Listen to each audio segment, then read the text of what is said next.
بسم اللہ الرحمن الرحیم۔ السلام علیکم ورحمۃ اللہ۔ عدالتی نظام مکمل طور پر اس وقت سر کے بل آ گرا ہے، اور جس طریقے سے حکومت نے اس عدالتی نظام کے اوپر حملہ کیا، انہوں نے جس طریقے سے اس کے اوپر وار کیا اور پیٹھ میں چھرا گھونپا، اور یہ سازش جو ہے پچھلے تقریباً کوئی 1-1.5 سال سے پک رہی تھی، کھچڑی پک رہی تھی، اور اس میں جو سہولت کاری کی وہ پہلے کی تھی قاضی فائز عیسیٰ نے۔ قاضی فائز عیسیٰ نے حکومت کی مکمل طور پر سہولت کاری کی عدلیہ کو حکومت کے کنٹرول میں دینے کے لیے، اور عدلیہ کو مکمل تباہ و برباد کرنے میں جو سہولت کاری کی وہ قاضی فائز عیسیٰ کر کے چلا گیا۔ اب اس کو خیر نوازنے کی باتیں ہو رہی ہیں، اس کو چیف الیکشن کمشنر لگانے کی باتیں ہو رہی ہیں، یعنی پہلے اس نے کام جو ہے وہ ٹھیک نہیں کیا۔ پہلے جو وہ چیف جسٹس بن گیا، اس نے تباہی اور بربادی پھیر دی عدلیہ کی۔ اب بچی کچی تباہی اور بربادی جو ہے وہ آ کے الیکشن کمیشن کے اندر آ کے پھیر دے گا، لیکن کیونکہ اس نے سہولت کاری کی ہوئی ہے اس حکومت کی، اس لیے اس کو نوازا بھی جا رہا ہے۔ بہرحال یہ تو ایک سیپریٹ ایشو ہے، وہ آتا ہے یا نہیں آتا یہ تو ایک بات کی بات ہے، یہ ایک علیحدہ ڈبیٹ ہے۔ لیکن بات یہ ہے کہ اب جو قاضی فائز عیسیٰ نے سہولت کاری کا شروع کیا تھا، آغاز کیا تھا، وہ اب بڑھتی بڑھتی آج پہنچ چکی ہے موجودہ چیف جسٹس یحییٰ افریدی تک۔ اور یحییٰ افریدی جب یہ چیف جسٹس بنا تھا تو عمران خان نے بھی کہا تھا کہ ہمیں اس کی مکمل سپورٹ اور حمایت کرنی چاہیے، اور ابھی اس کے خلاف کوئی بات نہیں کرنی چاہیے، اور ہمیں امید ہے۔ یہ عمران خان کے بڑے تاریخی الفاظ ہیں۔ یہ عمران خان نے خیر اس طرح کے جو الفاظ تھے وہ جنرل عاصم کے متعلق بھی کہے تھے، اور عمران خان نے اسی قسم کے خیالات کا اظہار موجودہ چیف جسٹس یحییٰ افریدی کے متعلق بھی کیا تھا۔ عمران خان نے کہا تھا کہ ہمیں امید رکھنی چاہیے، ابھی ہمیں اتنی جلدی فیصلہ نہیں کرنا چاہیے۔ قاضی فائز عیسیٰ تو چلا گیا، قاضی فائز عیسیٰ تو دوڑ گیا، قاضی فائز عیسیٰ تو بھاگ گیا، گمنامی کی زندگی میں چلا گیا، لیکن اس کے متعلق ابھی ہمیں فیصلہ نہیں کرنا چاہیے جتنی دیر تک اس کے فیصلے اور اس کے اقدامات اور اس کے ریمارکس یا اس کی جو اصل چہرہ ہے وہ سامنے نہیں آ جاتا، اتنی دیر تک ہمیں اس کے بارے میں کوئی بھی موقف نہیں اپنانا چاہیے اور اس کے سامنے درخواست کرنی چاہیے۔ اسی وجہ سے عمران خان نے 26ویں آئینی ترمیم کو بھی چیلنج کیا اور چیف جسٹس کے سامنے درخواست دی۔ اسی طرح سے عمران خان نے جو مخصوص نشستوں کا معاملہ ہے وہ بھی چیف جسٹس کے سامنے اٹھایا،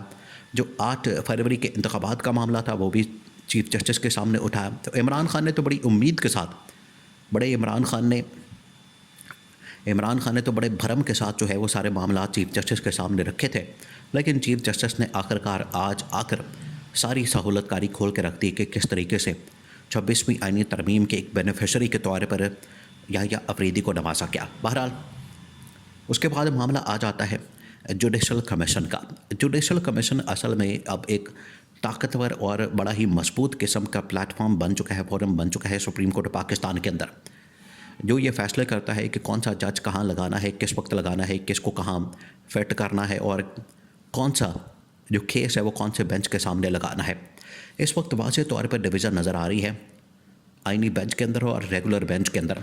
ایون کہ سنڈے والے دن آپ اس سے اندازہ کریں، چھٹی والے دن بھی ایک نوٹ جاری کیا جاتا ہے جسٹس محمد علی مظہر کی جانب سے، اور وہ بھی لگتا ہے کہ چیف جسٹس یحییٰ افریدی اور جسٹس امین الدین خان جو کہ آئینی بینچ کے سربراہ ہے ان کی لائن لے رہے ہیں، یعنی کہ حکومت کی لائن لے رہے ہیں۔ محمد علی مظہر کی جانب سے کہا گیا کہ یہ جو جوڈیشل کمیشن کا اجلاس روکنا، اس کو ملتوی کرنا، یا آئینی اختیارات کو چیلنج کرنا، یا آئینی بینچ کے اختیارات کو چیلنج کرنا، اب یہ ڈبیٹ ختم ہونی چاہیے۔ 26ویں آئینی ترمیم کا حصہ بن چکی ہے، آئین کا حصہ بن چکی ہے، اب ہمیں اس کے مطابق چلنا چاہیے۔ تو دیکھیں یہ عدلیہ کے اندر کس قسم کا ڈر اور خوف پایا جاتا ہے کہ اپنے ججز وقتاً فوقتاً وہ لانچ کرتے ہیں، لیکن ان 4 ججز نے خط لکھ کے پورا کا پورا نظام ہی الٹا دیا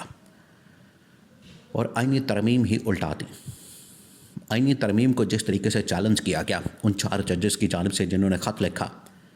جس کے اندر جسٹس منیب اختر، خیر اس میں سب سے سینئر جج جو ہے وہ جسٹس منصور علی شاہ ہے، پھر اس کے بعد جسٹس منیب اختر، اور اس کے بعد جسٹس اطہر من اللہ، اور لیڈی دبنگ قسم کی جج جسٹس عائشہ ملک۔ انہوں نے خط لکھا تھا، یہ 4 ججز انہوں نے خط لکھا تھا چیف جسٹس یحییٰ افریدی کو، پھر اس کے بعد جسٹس بابر ستار نے خط لکھا، اور منڈے والے دن یعنی کہ آج کے دن جو ایک میٹنگ تھی، اجلاس تھا جو کہ ہونا تھا، اس کو ملتوی کرنے کے حوالے سے ان کی جانب سے کہا گیا کہ آپ اس کو ملتوی کریں، اس کو ڈیلے کریں، اس کو آگے کریں، ورنہ یہ جو 26ویں آئینی ترمیم ہے اس کے بڑے خوفناک نتائج اور کانسیکوینسز نکل سکتے ہیں۔ اب عدالتی نظام کے اندر یہ جو اس وقت واضح طور پر ڈویژن نظر آتی ہے، سنڈے والے دن اگر محمد علی مظہر، جسٹس محمد علی مظہر یہ ریمارکس دے رہا ہے، نوٹ جاری کر رہا ہے، اور اس کی جانب سے ایک نوٹ جاری کیا جا رہا ہے عدلیہ کی جانب سے، جس کے اندر یہ کہا جا رہا ہے کہ آئینی ترمیم تو بڑی زبردست ہے۔ اس کا مطلب یہ ہے کہ حکومت نے جو واردات ڈالی تھی، حکومت نے جو اندر کام ڈالا تھا، حکومت نے جس طریقے سے ڈویژن پیدا کی تھی، حکومت نے جو اندر تقسیم پیدا کی تھی، وہ اب کھل کر نظر آ رہی ہے، اور ججز آپس میں لڑے ہیں، آپس میں گتھم گتھا ہو چکے ہیں، اور آپس میں اب یہ لڑائی بڑی واضح طور پر نظر آ رہی ہے۔ تو عدلیہ جو کہ ایک ایسا ادارہ ہے، جو کہ ایک ایسی انسٹیٹیوشن ہے جہاں سے انصاف لوگوں کو ملتا ہے، اب وہ خود جو ہے اس وقت انصاف کا متلاشی بن چکا ہے اور انصاف ڈھونڈ رہا ہے۔ اس کو نہیں انصاف مل رہا، ججز کو نہیں انصاف مل رہا، اور اس وقت پورے پاکستان کے اندر سپریم کورٹ ہو جائے، اسلام آباد ہائی کورٹ ہو جائے، لاہور ہائی کورٹ ہو جائے، پشاور ہائی کورٹ ہو جائے، سندھ ہائی کورٹ، یا پھر اس کے بعد بلوچستان ہائی کورٹ، تمام کے تمام ہائی کورٹس اور اس کے بعد سپریم کورٹ آف پاکستان،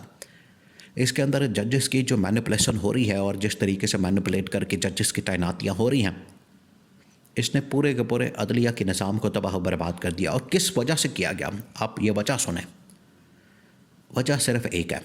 اس کے پیچھے شخصیت صرف ایک ہے، بندہ صرف ایک ہے، وہ ہے عمران خان، کہ عمران خان کو کسی طرح سے دبا کے رکھنا ہے، عمران خان کے خلاف مقدمات جو ہے وہ ان کو چلا کے رکھنا ہے، اور عمران خان کو کسی طرح سے ریلیف نہ مل سکے۔ یہ ہے اصل مقصد، کیونکہ گورنمنٹ کو اس بات کا اندازہ ہے کہ اگر عمران خان کو کسی بھی ایک جج کی جانب سے ریلیف مل گیا، انصاف مل گیا، یا پھر ہم جو ملک کے اندر اس وقت ایک انتقامی کارروائی کا بازار گرم کر کے رکھا ہے، اگر یہ انتقامی کارروائی میں اگر کسی جج نے انصاف فراہم کرنے کی کوشش کی، تو پورا کا پورا جو ہمارا یہ جو جعلی نظام کھڑا کیا گیا ہے، یہ تباہ و برباد ہو جائے گا۔ تو فکر تو ان کو اپنے اقتدار کی ہے، جس کی آڑ میں انہوں نے کیا کیا ہے کہ عدلیہ کی تباہی اور بربادی پھیرتی ہے، اور یہاں پر جوڈیشل کمیشن کا اجلاس روکنے کے لیے، اس کی میٹنگ روکنے کے لیے اندر آپس میں ججز کی لڑائیاں ہو رہی ہیں۔ کسی جگہ ججز کی سینیورٹی کو ختم کیا جا رہا ہے، کسی جگہ ریگولر بینچز کے اختیارات کو ختم کیا جا رہا ہے، یعنی ہر طرف جو ہے ایک افراتفری اور خانہ جنگی کا ماحول نظر آتا ہے عدلیہ کے میدان میں، جو کہ پاکستان کے لیے بہت خطرناک ہے۔